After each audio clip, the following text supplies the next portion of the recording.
Center za humano molekularno genetiko in farmakogenomiko je bil ustanovljen leta 2005 z namenom, torej ustanovljen bil v okviru Medicinske fakultete Univerze v Mariboru z namenom izvajanja vrhunskih znanstvenih raziskav na področju proučevanja človeškega genoma ter pospešitvi prenosa teh odkritij in znanj v klinično prakso za dobrobit bolnika. Torej, uporabljamo najnovejše tehnologije iz področja molekularne genetike, molekularne biologije, populacijske genetike, genomike, farmakogenomike z kliničnimi študijami in z epidemiološkimi študijami. Poudarek naših raziskav je pravzaprav ugotovitev genetskega dejavnika tveganja za nastanek kompleksnih pogostih bolezni, kot so astma, razna kronična črevesna vnetja, rak, kardiovaskularne bolezni, revmatoidni artritis in podobno, z namenom seveda tudi, da ugotovimo genetsko predispozicijo na odziv posameznega bolnika na zdravljenje. Tako imeno področje farmakogenomike skuša ugotoviti genetske dejavnike tveganja, s katerimi lahko napovemo, ali bo nekdo dobro odgovoril na zdravilo, ali bo imel neželene učinke, ali pa se da zdravilo ne bo delovalo. Torej, to prihajamo na tako imenovano področje individualizirane oziroma personalizirane medicine.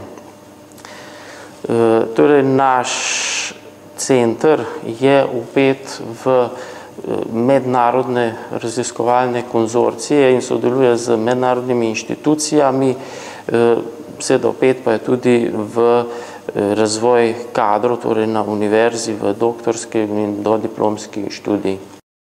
Trenutno torišče naših raziskav je posvečeno odkrivanju vzročnih DNA polimorfizmov in razlagi molekularno-genetskih mehanizmov, preko katerih ti polimorfizmi delujejo na gene in proteine, ki so dejansko vključeni v nastanek bolezni.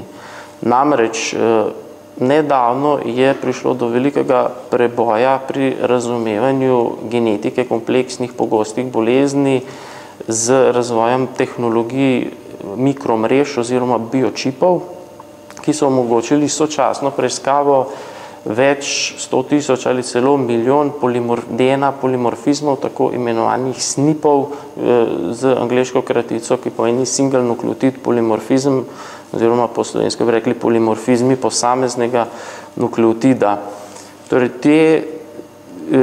tehnologija je omogočila, da smo pri posameznem bolniku preiskali naenkrat vse gene sočasno, in to pri velikem, ogromnem številu bolnikov in pa kontrolni skupini zdravih posameznikov. To je tako imena GWA študija ali Genome-Wide Association študija. Vendar se da ne glede, da so te študije prinesli velik preboj, so pustile še veliko odprtih vprašanj. Predvsem je zanimivo, da so večino statistično najbolj značilno povezanih polimorfizmov z boleznimi je lociranih v tako našem nekodirajočem delu našega genetskega zapisa. Torej, to je tam, kjer ni genov.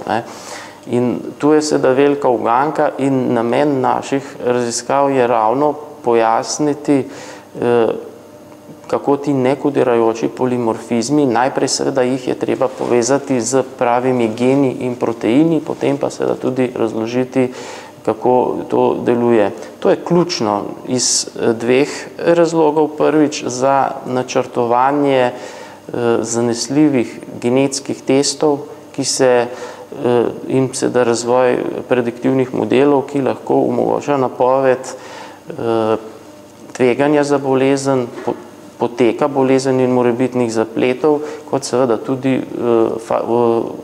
izvajanje individualiziranega zdravljenja. Druga točka pa je seveda pomembno, da te polimorfizme povežemo z geni in proteini za razvoj biomarkerjev na osnovi merjenja genske ekspresije, torej analize RNA in pa seveda na analizi proteinov.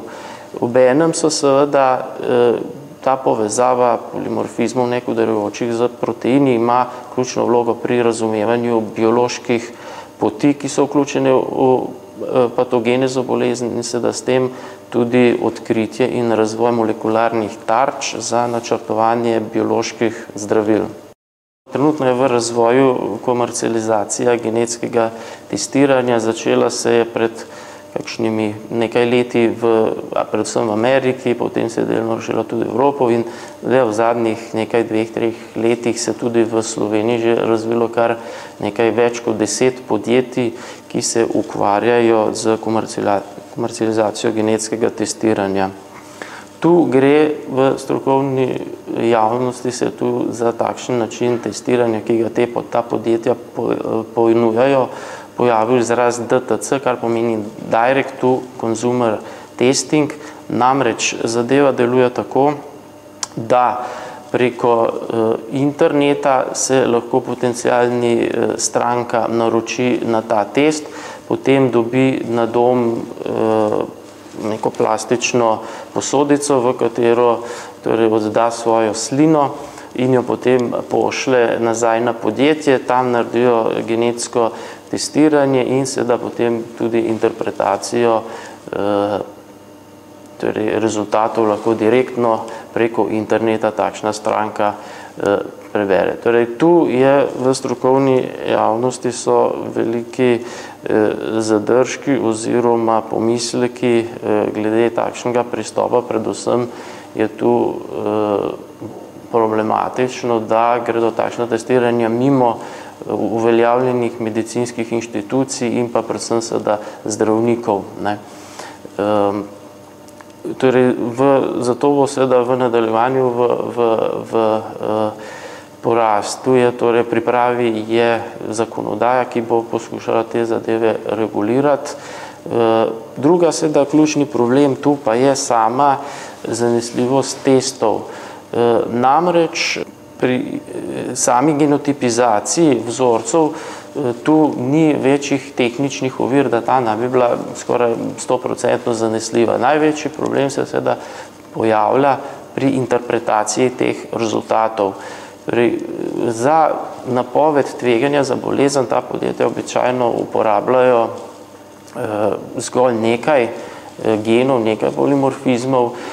Analiza posameznega gena vsekakor ne da zadostne zanesljivosti, medtem seveda, ko pri vključitvi večjih polimorfizmov se seveda ta zanesljivost lahko poveča, vendar je treba seveda upoštevati pravilne prediktivne modele.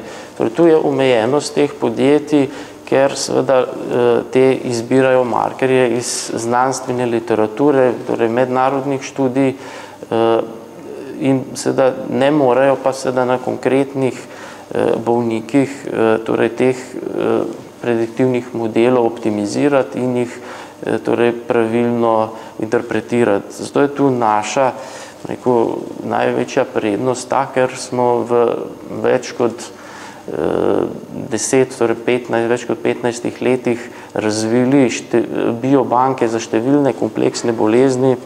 Recimo najmočnejšo biobanko imamo trenutno na kronično vnetnih čresnih bolezni, kot je koronarna bolezen, ulcerozni kolitis, potem na astmi, revmatoidnem artritisu. Skratka, predvsem smo osredotočeni na kronična imunska obolenja in seveda z takšnimi konkretnimi vzorci bolnikov, torej imamo od istega bolnika tako DNA, RNA, proteine in seveda v sodelovanju z zdravniki zelo kvalitetne klinične opise. Torej s tem imamo veliko prednost in možnost, da lahko vse te napovedne modele dejansko preverimo, optimiziramo in seveda tudi jih lahko dopolnimo specifiko, ki velja seveda za slovensko populacijo. Predvsem je tu naša prednost, da sodelujemo v vrhunskih mednarodnih konzorcijih, ki torej diktirajo tempo genetike kompleksnih bolezni v svetu. Tako smo tudi soavtorji pri vodilnih revijah, kot je recimo Nature Genetics na področju genetike.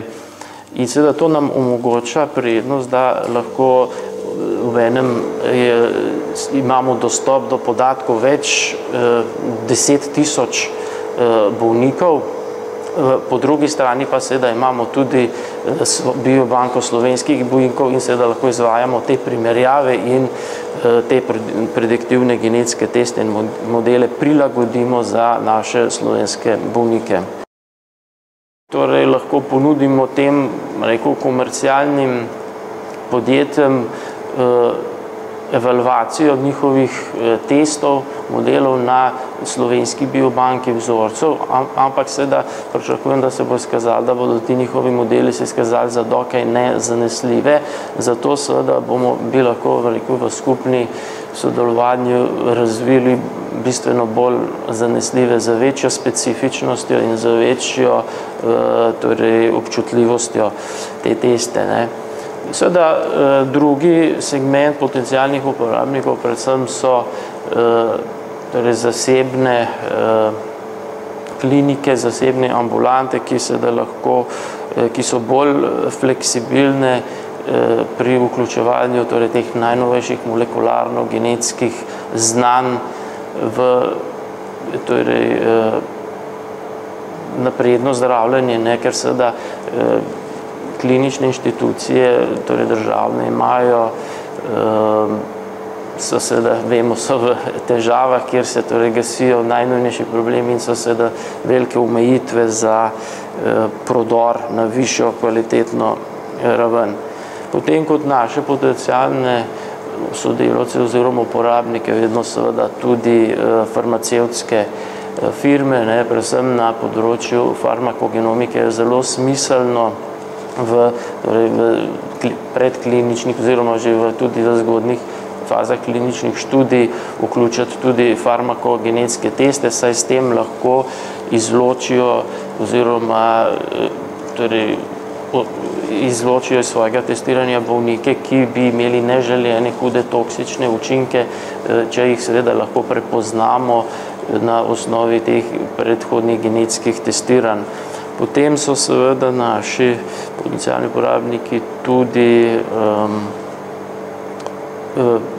biotehnološka podjetja, ki razvijajo določene biomarkerje, določene diagnostične kite, pa seveda tudi ta razvojni oddelki teh podjetij in pa akademske raziskovalne inštitucije, kajti pri našem glavnem cilju, torej detekciji biomarkerjev, seveda tudi razvijamo tehnike in orodja, s katerimi do teh markerjev pridemo, in torej že tudi ta sama orodja in pristopi in tehnike so seveda lahko tudi del trženja.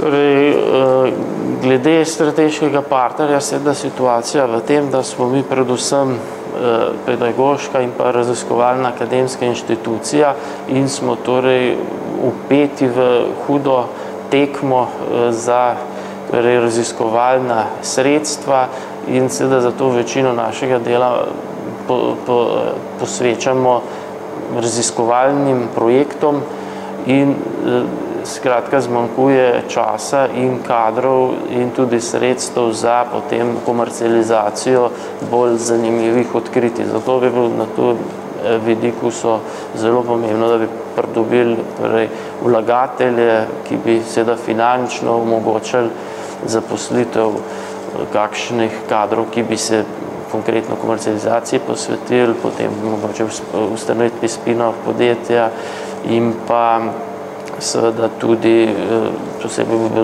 bil došel kakšen strateški partner, ki bi ugotovil naše prednosti, biobanke, znanja, tehnik, ki jih imamo, da bi izkoristili v kakšnem skupnem razvojnem projektu.